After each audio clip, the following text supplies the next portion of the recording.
Hey everybody, it's Dr. Val. I'm excited to be here with you on this terrific Tuesday.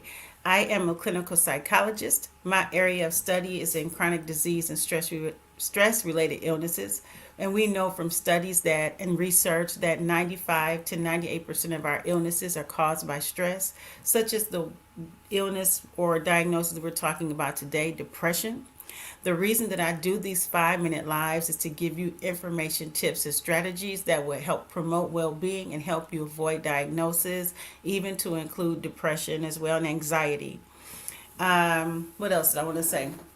I'm hosting a women's event in October. I don't know where that came from, in January. And I invite any woman in the Ohio area to participate. You could go to the website www.tranquilhottubs.com and click on upcoming events and get your tickets that way.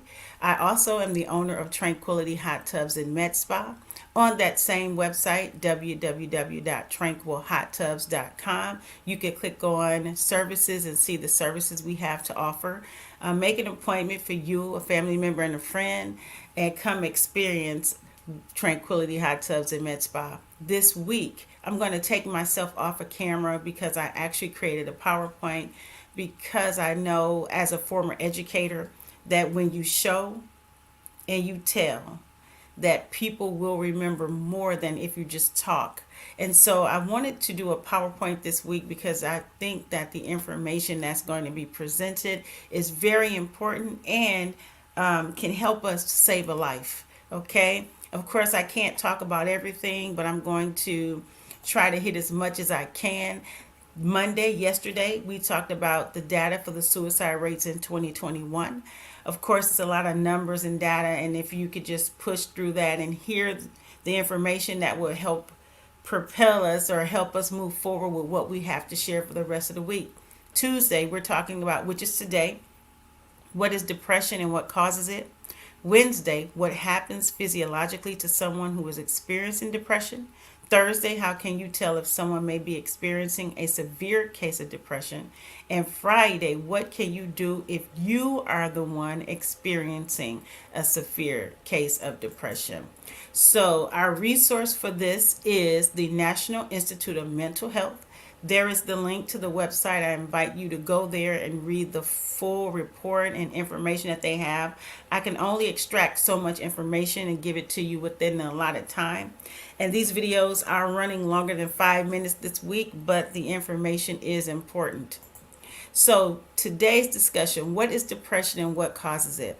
The American Psychological Association defines depression as extreme sadness or despair that lasts more than days. I don't know why they said more than days. I think they meant to say more than a few days.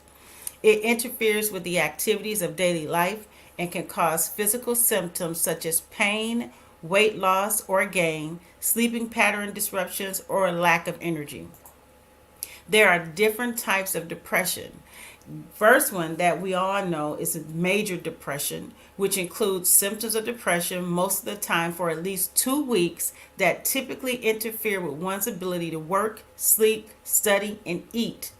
Persistent depressive disorder, which often includes less severe symptoms of depression that last much longer, and it lasts typically at least 2 years. So let me go back and say that again. Persistent depressive disorders can last typically for 2 years, simply said. We have perinatal depression, which occurs when a woman experiences major depression during pregnancy or after delivery, and we've all learned or know about postpartum depression. We have seasonal affective disorder, which comes and goes with the seasons, typically starting in late fall and early winter and going away during spring and summer. That's interesting, huh? And then we have depression with symptoms of psychosis, which is a severe form of depression where a person experiences psychosis symptoms such as delusions, disturbing false fixed beliefs, or hallucinations, hearing or seeing things that others do not hear and see. And all of that is a part of depression with psychosis, which leads us to this bipolar disorder. Individuals with bipolar disorder formerly called manic depression or manic depressive illness, also experience depressive episodes in which they feel sad, indifferent, or hopeless, combined with a very low activity level. But a person with bipolar disorder also experiences manic episodes or usually elevated moods in which the individual might feel very happy, irritable, or up with a marked increase in activity level. Okay, so sometimes that could be confusing because when we hear of people committing suicide, we typically say, but they were always so happy and cheerful. And that probably was the case in front of you. Okay, behind closed doors, I think of Twitch, of course, we know, but I really think of Robin Williams, who was one of my favorites. And he was so funny and such an asset to the world and a great comedian. And I was first introduced to Robin Williams with Mork and Mindy. For my age group and my era, you know what I'm talking about. And he was just so talented. And to look at him on the outside, we would say he was always so happy. And of course, at home, it was a different story. And I told you in previous videos, and if you don't know, I'm letting you know now, that this topic cannot be discussed, in my opinion, without bringing God into the conversation. Because we know that ultimately our hope lies with God. And really, He's the source, and He can fix any and everything if we let Him.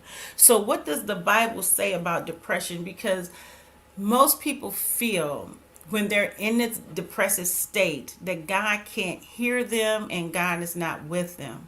And that is not true. God first mentioned this before you were even thought of or born in the earth, right? So in Proverbs 13:12, it says this in the Message Bible: unrelenting disappointment leaves you heartsick, but a sudden good break can turn life around.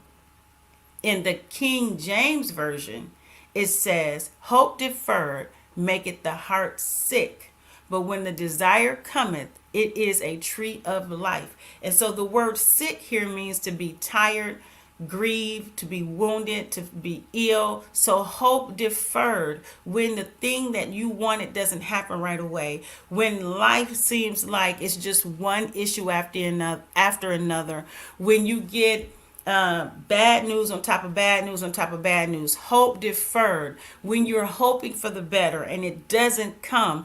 The Bible, God already acknowledges that it's going to make your heart sick and that disappointment will come.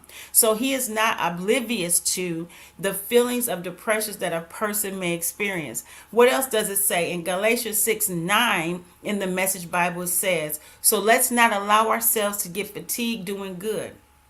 At the right time, we will harvest a good crop if we don't give up or quit. King James says it like this: and let us not be weary in well doing, for in due season we shall reap if we faint not. Let us not be exhausted in doing the thing that we know that we should do that is good. But if we faint not, if we don't grow weary, if we don't grow weak, if we don't become tired out, if we don't become faint of heart, we will reap. We will reap. Okay, in due season. And unfortunately, no one can tell you when due season is unless Holy Spirit reveals. No one can tell you how long is your due season. Let's look further. In Hebrews 10:35-37 in the Message Bible, it says, so don't throw it all away now. You were sure of yourselves then, it's still a sure thing. But you need to stick it out, staying with God's plan, so you'll be there for the promised completion. It won't be long now. He's on the way. He'll show up most any minute. The King James Version says, cast not away therefore your confidence, which hath great recompense of reward. It's going to pay off. For ye have need of patience, that after you have done the will of God, ye might receive the promise. For yet a little while, and he that shall come will come and will not tarry, will not tarry, will not tarry. So this is the thing. I know that we've had people who know God, who have faith in God, who their parents are believers. And if you can't hear this at this point in your life and you're not a Christian, just turn me off, okay?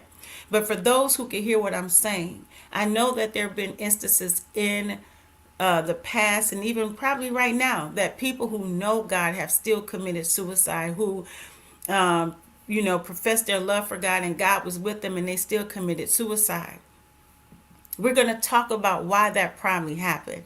But for the jumping off point, we all need to just continue to trust and believe in God. This is where I'm going with this today. Science, there's a place for science, there's a place for psychology. I am a psychologist. But however, that cannot take the place of what God can do. God can bring a person out of the state of depression. He can remove every stench of it to the point that no one would even know that you've ever dealt with it or the person's ever dealt with it, because God is able to heal those areas. So what I want to encourage you to do, go back and watch the videos that I talked about on soul wounds and perception. All of this contributes to depression. And then I want you to come back with me on Wednesday. Let me get to the slide. And so Wednesday, we're going to talk about what happens physiologically to someone who's experiencing depression. What happens to them? And so this may give us an insight on what's going on. But until then, you guys have a wonderful day, and I will see you.